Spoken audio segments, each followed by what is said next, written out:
امام علی رضی اللہ عنہ کی حدیث ہے جس میں وہ قیامت کی نشانیاں واضح کر کے بتا رہے ہیں، اذا اتخذ الفیء جولا، جب گورنمنٹ اس کو اپنی دولت سمجھے، عوام کا پیسہ ہے، عوام کے ٹیکس کا پیسہ ہے، تو کیا ہو رہا ہے، گورنمنٹ اس کو اپنا مال سمجھتا ہے، اپنے لیے استعمال کرتا ہے۔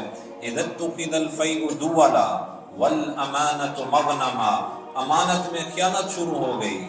یہ قیامت کی نشانیاں، کتنے لوگ ہیں جن کو آپ پیسے دیں یا کوئی چیز دیں تو اس میں خیانت ہوتی ہے۔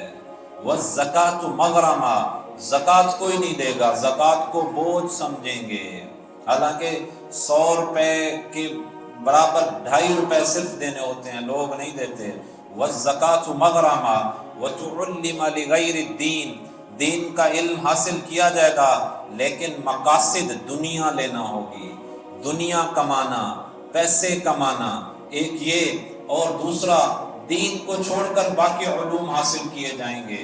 وتعلم لغیر الدین اطاع الرجل امرأته وحق امہ، اور اپنی بیوی کی اطاعت کرے گا اور اپنے ماں کے ساتھ نوکروں جیسا سلوک کرے گا۔ یہ عام ہے، آپ جا کے گھروں میں دیکھیں، آپ کو پتہ چل جائے گا کہ ماں باپ کے اوپر کتنا ظلم ہو رہا ہے۔ حضور صلی اللہ علیہ وسلم کے پاس ایک صحابی ہے، یا رسول اللہ متی تقوم الساعۃ، اے اللہ کے رسول قیامت کب قائم ہوگی؟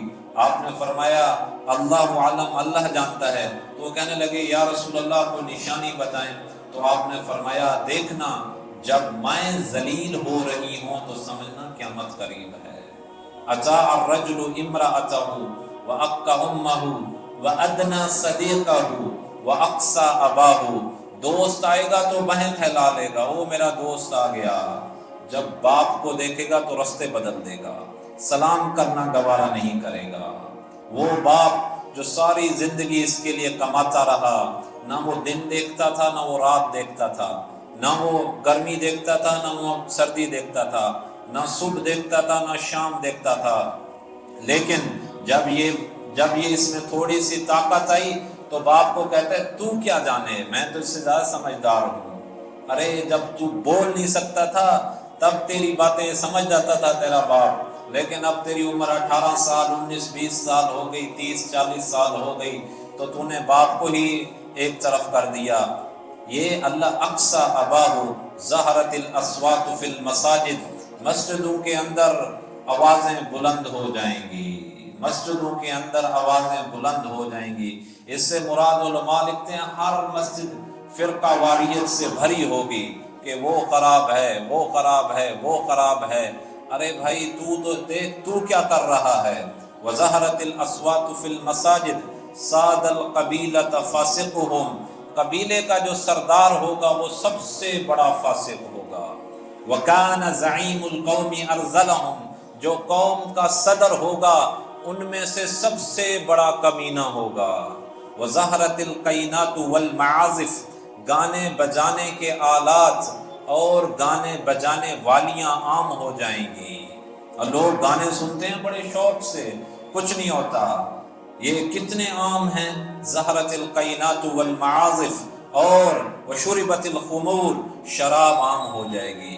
ولبس الحریر، لوگ مرد ریشم پہننا شروع کر دیں گے۔ آپ نے دیکھا ہوگا کہ بالیاں پہنی ہوئی، آپ نے دیکھا ہوگا کہ یہاں تک بھی، یہاں پہ بھی سونے کے کچھ لگائے ہوتے ہیں، یہ حرام ہے مرد کے لیے، اور لوگ حلال سمجھ کے اس کو پہنتے ہیں، حلال سمجھ کے۔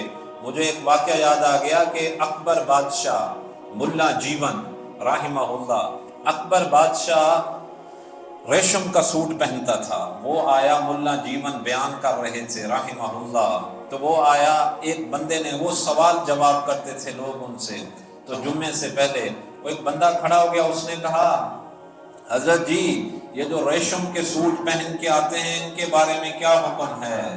تو دیکھ سب کو پتا تھا کہ ریشم کا سوٹ اکبر بادشاہ اس کے وزراء پہنتے ہیں، سب کو پتا تھا۔ تو وہ کہنے لگے اپنے اس بندے کو 1 منٹ بیٹھو، میں واپس آتا ہوں 2 منٹ میں۔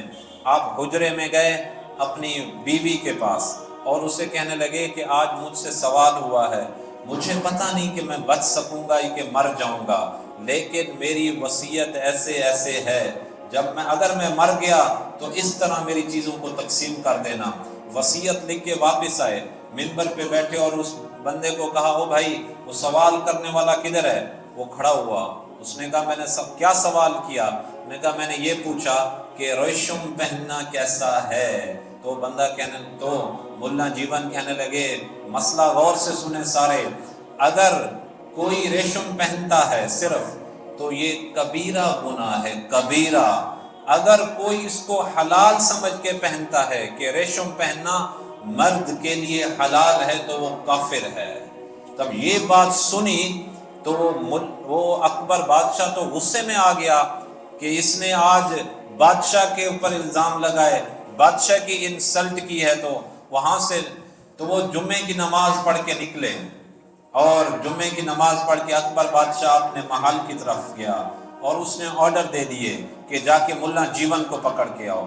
تو اکبر بادشاہ کا جو بیٹا تھا، چنگیز تھا یا عالمگیر، ان میں سے ایک تھا، عالمگیر تھا یا کوئی اور تھا، تو وہ وہاں سے نکلا اور استاد کے پاس آیا، ملا جیون کے پاس، اور انہیں کہنے لگا استاد جی ابا نے آپ کے پکڑنے کا حکم دے دیا۔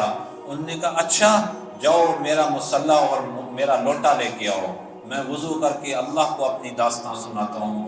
تو اکبر کے بیٹے کو اپنے استاد کی فکر ختم ہو گئی، وہ پھر بھاگا اپنے ابو کی طرف اور کہنے لگا ابا جان میرے استاد مسلح پہ کھڑا ہو گیا ہے۔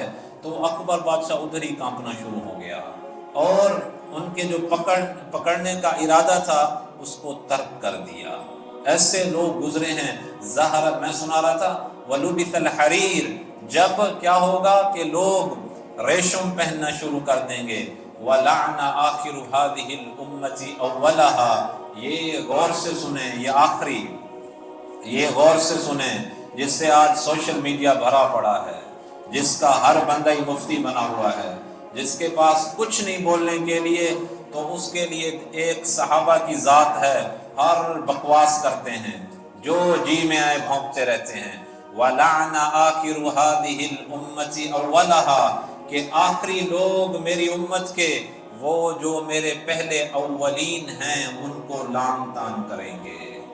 پھر اللہ کے رسول نے فرمایا فَلْيَرْتَقِبُوا عِنْدَ ذَلِكَ، پھر انتظار کرنا اس وقت، زلزلتاً زلزلوں کا، ریحاً حمراء سرخ آندھیوں کا، قذفاً آسمان سے پتھر برسنے کا، مسخاً چہرے بگڑنے کا، قصفاً زمین میں دھس جانے کا، وَآيَاتٍ تَتَابَعُ كَنِظَامٍ بَعْلٍ قُطِعَ سِلْكُهُ فَتَتَابَعَ، پھر ایسے عذاب آئیں گے کہ جیسے آپ تسبیح کی رسی کاٹیں تو تسبیح کے دانے زمین کے اوپر گرتے ہیں، اس طرح میری امت کے اوپر عذاب نازل ہوں۔